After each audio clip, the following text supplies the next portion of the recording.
Hello there and welcome to WADR's gender program 50/50 on West Africa Democracy Radio 94.9 FM in Dakar, Senegal.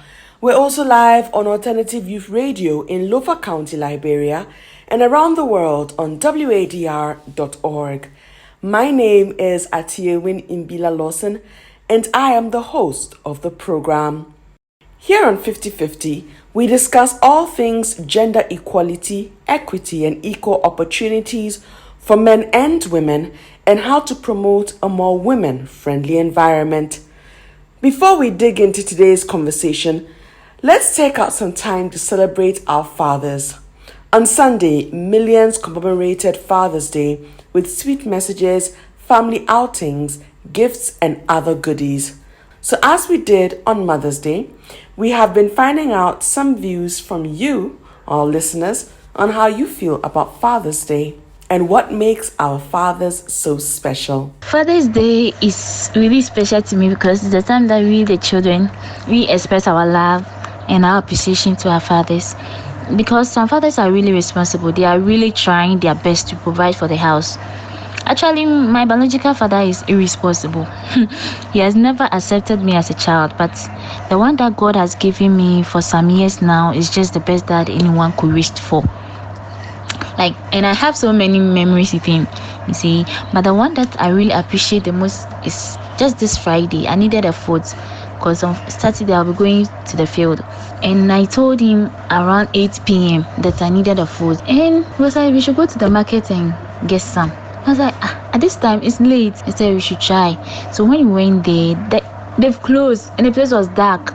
But he made sure that we went through every corners that he knew to get a food. And I was like, what? Really? And God being so good, we got one. You see? And I was happy. I was like, wow, this is just someone that everybody, like every child could wish for. I'm a daddy's daughter, and my dad has always been my rock and my guide, and also my biggest supporter. So from my points of view, Father's Day needs to be celebrated too as well. Yes. This month on 50/50, we're discussing gender dynamics of breadwinning and breadwinners. Does it matter if the woman is the breadwinner, contrary to the social norm? It is not only at home or in the house that happens. Everywhere. I hold that strong belief that, look, the only time you can have your freedom is when you are economically free. Even if the two of you are together and the two of you are making money, right? She make 500 and you make 500. I will scrap around the table. When I have like $1 billion, you have it all, for account. Education, why? When she has a bachelor, you have a master. When she has a master, have a PhD. So she will know that the two of you who are equal, but you are equal. So the respect is always going to be there. A man or a woman can be the breadwinner of the family. It depends on the circumstances. I always want to be the woman who is supporting. I don't want to be the breadwinner. That work is so stressful for me. So I would be the one who will bring the flour for the bread to be made. So the man should win the bread for us. And how do women breadwinners feel about the added responsibilities, and does that give them greater say in the home front? I remember childbirth. The cost was mine, schooling of the children, everything was new. And he happened to do nothing. It got me time that even his own clothes, I was the one buying for him. I did all that. And in that role that you took up, did he take up the role as being the one responsible for the home? Yes, for housekeeping. Did he take that role? In a way, he did some, but it wasn't the entire one.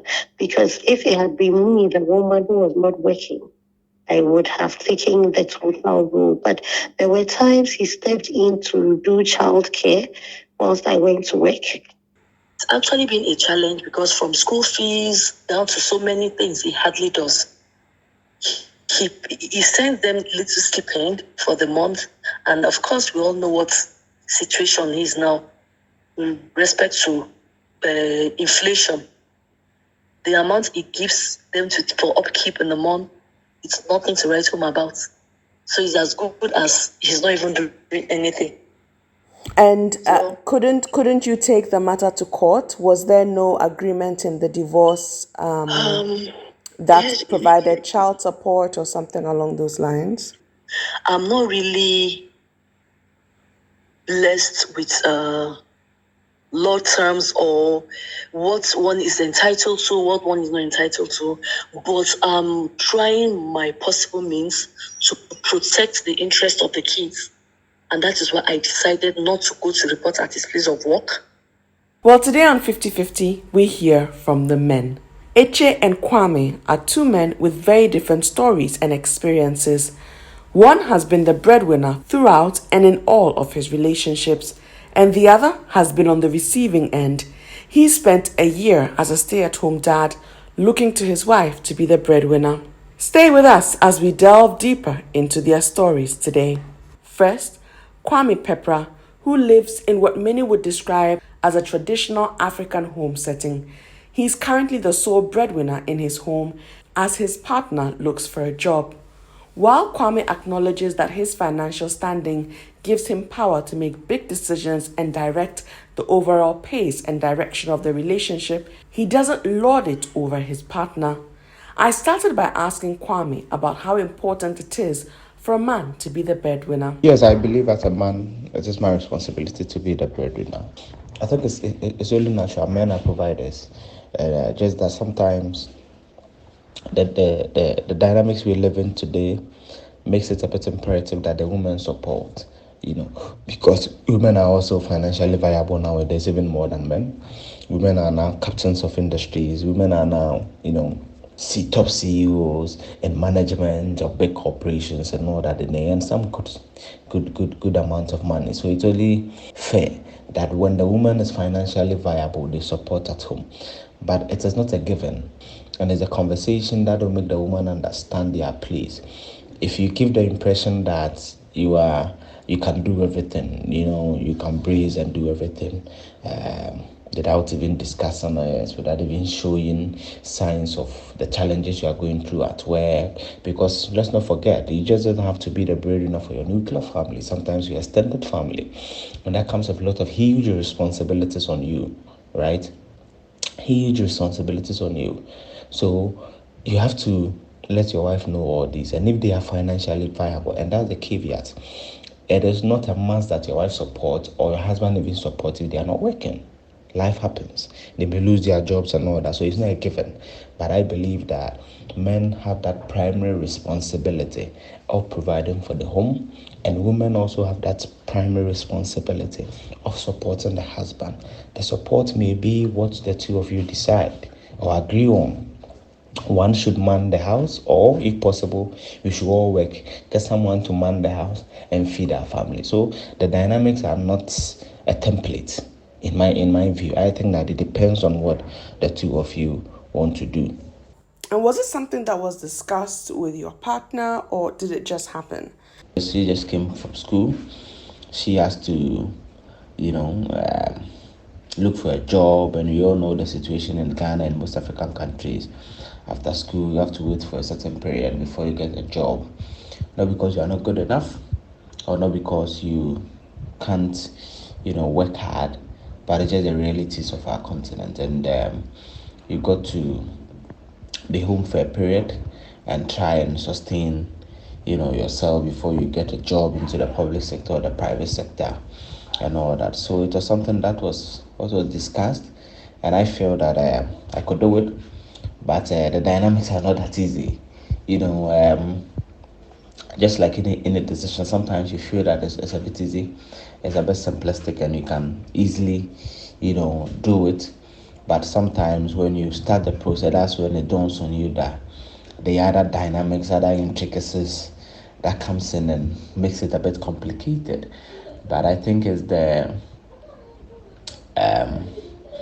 something I will discuss, and I believe that promises are to be kept. So if one gives the word that you have to do something, irrespective of the challenges that come, you must put your best foot forward and do it. And that also means that you also have to communicate with your partner. in that situation, because for them to know that yes, you may have decided to be the primary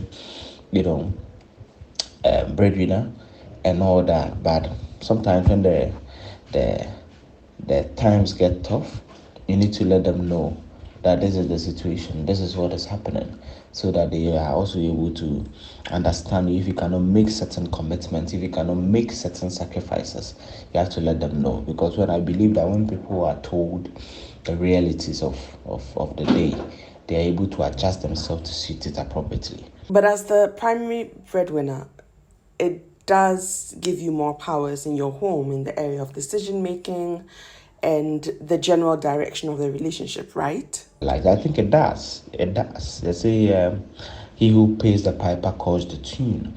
It's normal, but it doesn't mean that you lord it over your partner. No. I believe the power it gives you is that because you are the primary breadwinner, because you are doing almost over 90% of every expenditure that has to be made about the family and all that, it just gives you that power to be able to say that we are not doing this, we are not buying this, we are buying that. It gives you that. But as I said, it is also about negotiating. It's also about the realities and openness of the conversation, and making your partner understand that we are going for this option because this is the budget we have. We are going for this option because this is what we have to do, because this is the finances we have. We have to save for this. We have to save for our future. We need to save for our children. We need to save for a housing project. We need to save for the next rent we have to pay. So when you make your partner aware of these decisions, they're able to understand you.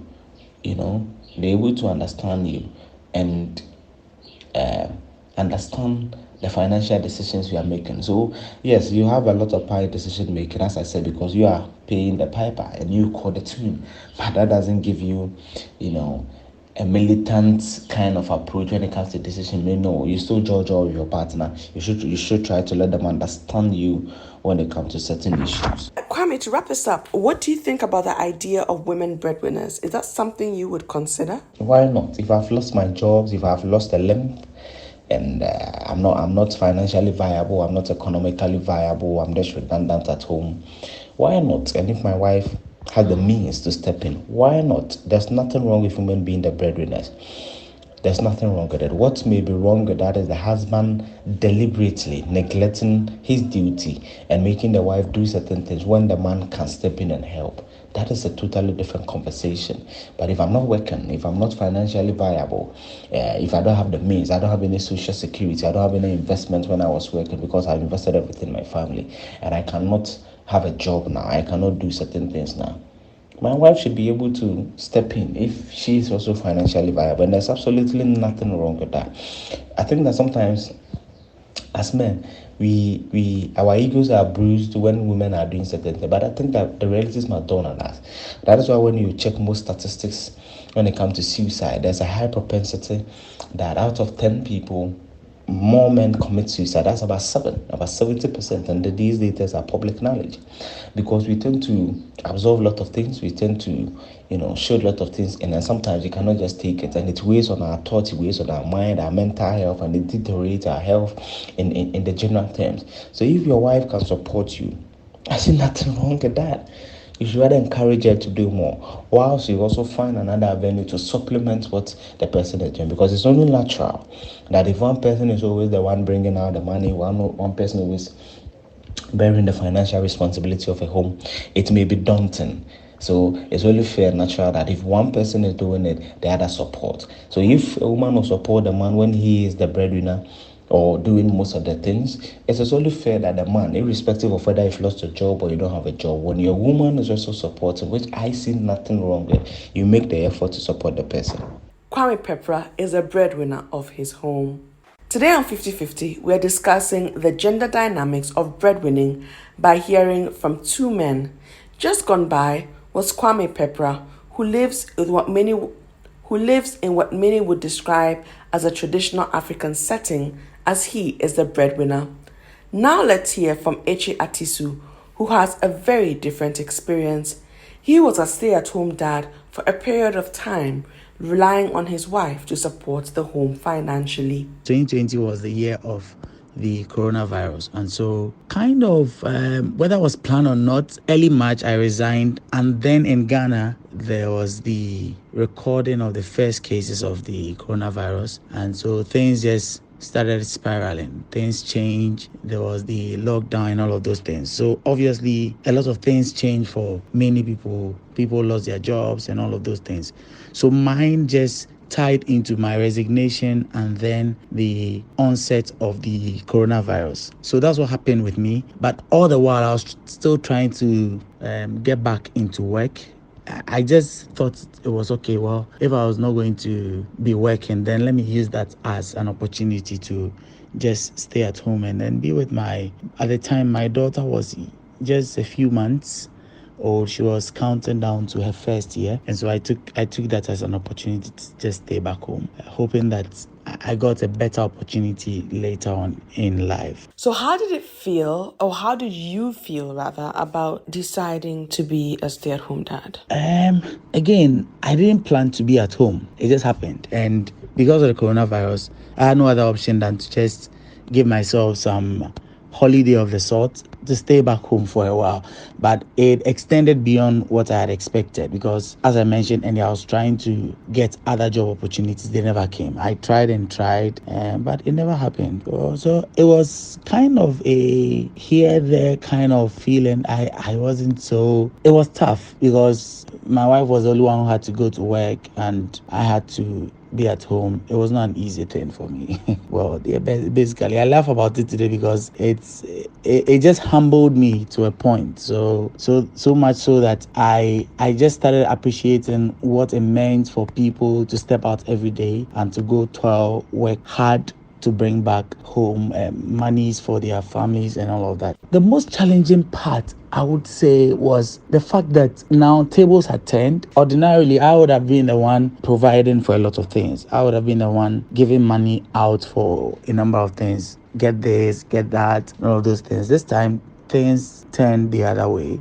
My wife was the one doing all of that. And I want to thank my wife because there was a point where she actually walked up to me. It was as if she could read my mind. She walked up to me and told me, look, I know you're not at the best place in your life right now, but regardless of what it is, no matter how bad it gets, don't ask any other person for anything. If you need anything, ask me. And around that time I was thinking so much. She didn't know about it, but how she walked up to me and said that to me made me really appreciate her. And she did exactly that. Whenever I needed something, not that I was asking so much all the time, whenever I needed something, she would find a way around it, and she got it for me. So it was a little challenging being in the place of the one now being provided for and not being the one that was providing for others. What tasks other than childcare did you have to take up assuming this role? Well, I didn't do a lot of the cooking, which I would have done, but because I had my mother-in-law around, I just used to get away with that. I didn't cook, so I did more of the childcare. Apart from that, I made sure that I used the little time I had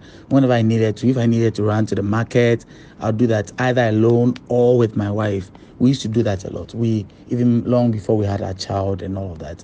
I always loved going to the market with my wife. So that was basically some of the things that I used to do. Did it affect your relationship in any way? The mine had to do with, again, not being able to provide. Because what my wife was providing for us was not always enough.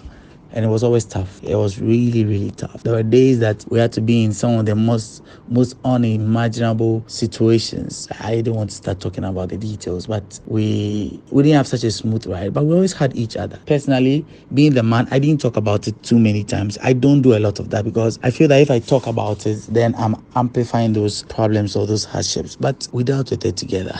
And how did the dynamic in your house change after taking up that role, if it changed at all? And now that you're working or you're formally employed, has it changed again? Yes, a lot has changed. Because of what I used to do when I was a stay-at-home dad, supporting here and there, I still do that. Now, immediately I get home, if my mother-in-law is around and she's been taking care of our daughter until I get home, I release her of all those duties and I take over. I make sure she goes to take care of other things or catch a rest and all that, and I'll take care of all those things. They are habits that I've gotten used to right now, so it's a good thing. It's allowed me to get more involved in my family, and I know that it will get better with the coming years. I do that very often. I mean, I'm always in a hurry to leave the office and go home because I want to go and help. And so yes, it's really brought some positivity to the way we deal or live together as a family. Learn to understand your spouse, help them as much as possible. Because look, if my wife is always complaining when I wake her up at dawn to do something for the baby because she says she's not had enough sleep, and I wake up earlier, then I should be smart enough to understand that maybe she's not such an early morning person, but if I am, then I'll take up the things that she would have done around that time. It's just about the compromises and the balances. So get to understand each other better.